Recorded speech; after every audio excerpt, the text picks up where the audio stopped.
வணக்கம். நான் உங்க முத்துக்குமாரி. நம்ம சேனல்ல நீங்க இப்போ தான் ஃபர்ஸ்ட் டைம் பார்க்குறீங்க அப்படின்னா, சப்ஸ்கிரைப் பண்ணிக்கோங்க. பெல் ஐக்கனை ப்ரெஸ் பண்ணிக்கோங்க. ஆல்னு ஒரு ஆப்ஷன் இருக்கும். அதையும் மறக்காம குடுத்துக்கோங்க. ஸோ தட் நம்ம சேனல்ல போடக்கூடிய எல்லா வீடியோஸும் உங்களுக்கு உடனேக்குடனே நோட்டிஃபிகேஷன் வரும். இந்த வீடியோல நம்ம என்ன பார்க்க போறோம் அப்படின்னா, குரு வக்ர பெயர்ச்சி பலன்கள். அது என்னங்க வக்ர பெயர்ச்சி பலன்கள் அப்படின்னு நீங்க கேட்டிங்கன்னா, மேஷத்துக்குலேருந்து ரிஷபத்துக்கு ஆல்ரெடி குரு டிரான்சிட் ஆயிட்டாரு. அதை தான் குரு பெயர்ச்சி நம்ம வீடியோஸ் போட்டிருக்கோம். அதை நீங்க பார்த்துக்கலாம். இப்போ என்ன ஆயிருக்கு அப்படின்னா, அக்டோபர் 9, 2024 இருந்து பிப்ரவரி 5, 2025 வரைக்கும் தோராயமா 4 மாசம் குரு வக்ர கதி அடைகிறாரு. அது என்ன வக்ர கதி அப்படின்னு நீங்க கேட்டிங்கன்னா, சூரியனுக்கு 120லேருந்து 230 டிகிரிக்குள்ள ஒரு கிரகம் டிராவல் பண்ணும்போது வக்ரகதியை அடையும். அதாவது ரெட்ராகேஷனை அடைவார் குரு. ஸோ அந்த ரெட்ராகேஷனை அடையும் போது, ரெட்ராகேஷன் அப்படின்னா வக்ரம், இந்த குரு மாறுபாடான பலன்களை வந்து கொடுக்க போகிறாரு. அது நெகட்டிவ்னு நீங்கள் எடுத்துக்கக்கூடாது. ஒரு வித்தியாசமான பலன். இவ்வளோ நாள் உங்களுக்கு நடந்துட்டு இருந்த இந்த குரு பயிற்சி பலன்லேருந்து ஒரு வேறுபாடான பலன்.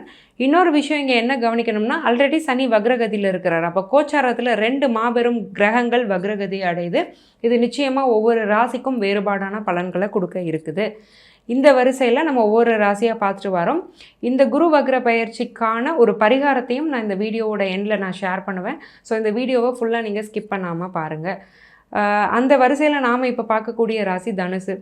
குருவுடைய சொந்த ராசி தனுசு. தானே ஆட்சியாக இருக்கக்கூடிய ராசி. மோட்ச திரிகோணம் தனுசு. சேரிட்டி அப்படிங்கிறத குறிக்கக்கூடிய ஒரு ராசி வந்து தனுசு. பொதுவாகவே தனுசு ராசிக்காரங்க தனக்காக விட அடுத்தவங்களுக்காக ரொம்ப வாழ்வாங்க.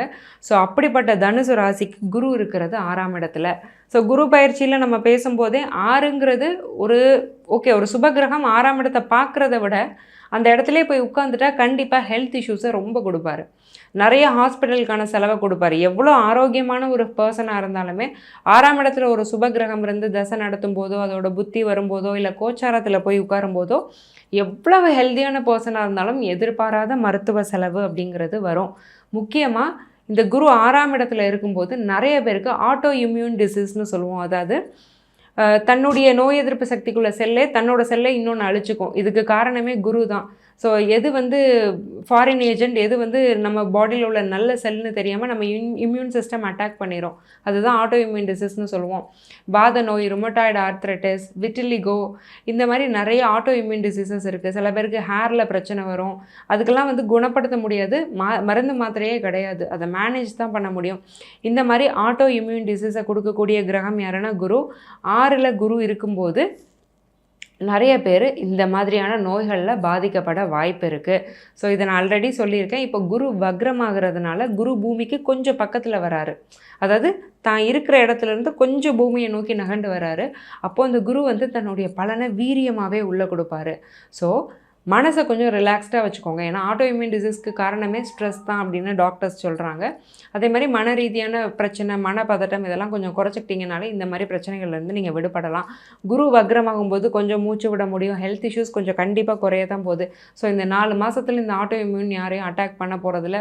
அதே மாதிரி தனுசு ராசிக்காரங்க எல்லாருமே ஆட்டோ இம்யூன்குள்ளே போகிறாங்கன்னு நான் சொல்லலை. பட் இதுக்கு வாய்ப்பு ரொம்ப ஜாஸ்தியாக இருக்குது. ஏன்னா குரு கொடுக்குற நோய்களே எல்லாருக்கும் தெரிஞ்சது வயிறு சம்மந்தப்பட்ட பிரச்சனைகள், கொலஸ்ட்ரால் தான். பட் இந்த ஆட்டோஇம்யூன் டிசீசஸ் ஆனால் வாத நோய், அந்த வெள்ளைப்படுறது, ஸ்கின்ல வந்து ஒயிட் பேச்சஸ் வர்றது, இந்த மாதிரியான நோய்களையுமே குரு தான் கொடுக்குறாரு. இது ஒரு சைக்கலாஜிக்கல் டிஸார்டர்னு சொல்லுவோம். அதுக்காக ரொம்ப பயப்பட வேண்டாம். எல்லாருக்கும்லாம் இது வராது. அது உங்கள் சொந்த ஜாதகத்தை பொறுத்து வேறுபடும். அதுக்கு நீங்கள் உங்கள் ஜாதகத்தையும் நீங்கள் கன்சல்டேஷன் எடுத்துக்கோங்க. அப்போ பொதுவாக நான் தனுசு ராசிக்காரங்களுக்கு என்ன சொல்கிறேன்னா, ரிலாக்ஸ்டாக இருங்க. எதுக்கும் டென்ஷன் ஆகாதீங்க. சின்ன சின்ன விஷயத்துக்கும் டென்ஷன் வரும். ஆனால் டென்ஷன் ஆகாதீங்க. ஏன்னா எல்லாத்த விட முக்கியம் உங்களுடைய ஆரோக்கியம். சரி, ஓகே. இந்த குருவுடைய பார்வை வந்து உங்களுக்கு எங்கெங்கெல்லாம் விழுது? ஸோ 6ஆம் இடத்துல இருந்துட்டு குரு வந்து 10ஆம் இடத்தை பார்க்குறாரு. அப்போ பிஸ்னஸ் பண்ணிகிட்ருக்கீங்களா? பிஸ்னஸில் ஒரு நல்ல இம்ப்ரூவ்மெண்ட் அப்படிங்கிறது இருக்க போகுது. நிச்சயமாக பிஸ்னஸ் எக்ஸ்பான்ஷன் நீங்கள் பண்ணலாம். பிஸ்னஸில் நல்ல லாபம் கண்டிப்பாக எடுக்க முடியும். ஏன்னா 11ஆம் அதிபதியான சுக்கிரனுடைய வீட்டில் தான் இந்த குருவே போய் உட்கார்ந்துருக்கிறாரு. என்ன தான் குரு வந்து இங்கே வந்து ஒரு கம்ஃபர்டபுளாக இல்லை அப்படின்னாலுமே ஒரு நல்ல பலனை தான் அவர் வந்து கொடுக்க போகிறாரு. ஏன்னா 10ஆம் பார்வை குருவுடைய பார்வைக்கும் இதுக்கும் எந்த சம்மந்தமும் இல்லை.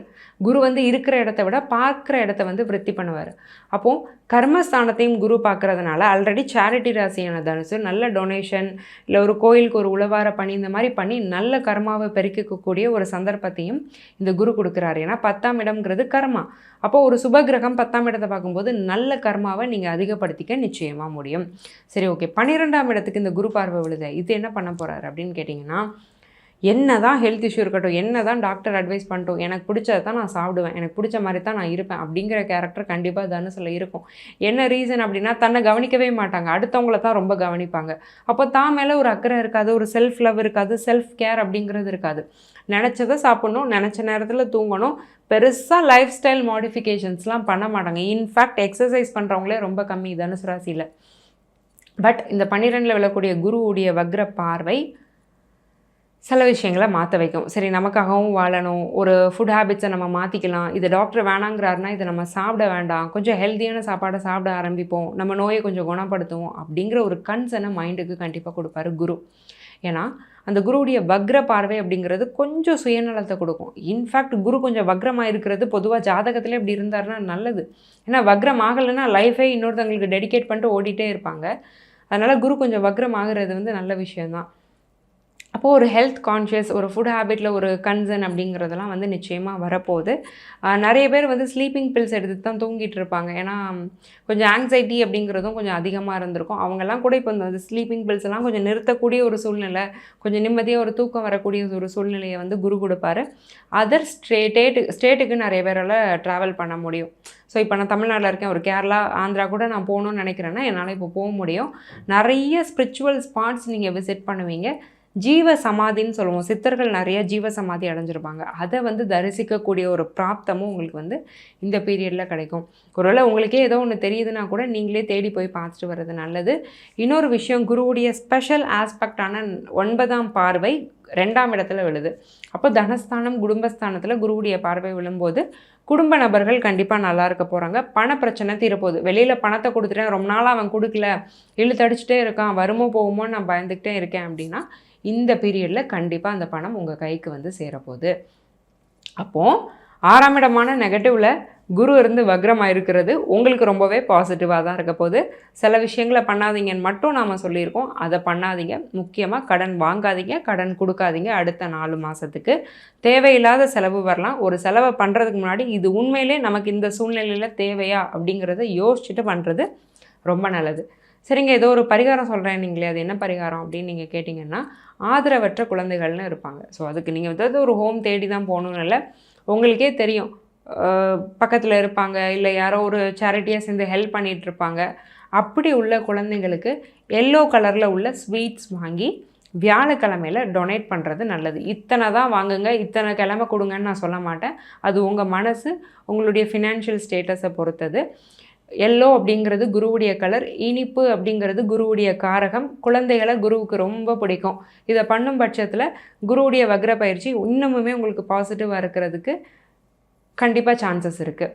இவ்வளோ நேரம் நம்ம பார்த்துட்டு இருந்தது வெறும் ஜென்ரல் ப்ரெடிக்ஷன்ஸ் தான். உங்கள் ஜாதகத்துக்கான பிரத்யேகமான பலன் தெரியணும் அப்படின்னா கீழே கொடுத்துருக்க என்னுடைய நம்பருக்கு காண்டாக்ட் பண்ணி என்னுடைய அப்பாயின்மெண்ட் புக் பண்ணிக்கோங்க. நான் உங்களுக்கு ரொம்பவே சிம்பிளான லைஃப் ஸ்டைல் ரெமடிஸ் தான் சொல்லுவேன். அதாவது வாழ்வியல் பரிகாரங்கள், டே டு டே லைஃப்பில் நீங்கள் ஆஃபீஸ் போகிற மாதிரி, எக்ஸசைஸ் பண்ணுற மாதிரி, கோவிலுக்கு போகிற மாதிரி பண்ணக்கூடிய சிம்பிள் ரெமடிஸ், நீங்கள் பைசா செலவு இல்லாமல் பண்ணக்கூடிய ரெமடிஸ் தான். இதை பண்ணி பெனிஃபிட் ஆனவங்க நிறைய பேர். அந்த வரிசையில் நீங்களும் இடம் பெறணுன்னு நான் மனசார வேண்டிக்கிறேன். ஆல் த வெரி பெஸ்ட் தனுசு. நன்றி, வணக்கம்.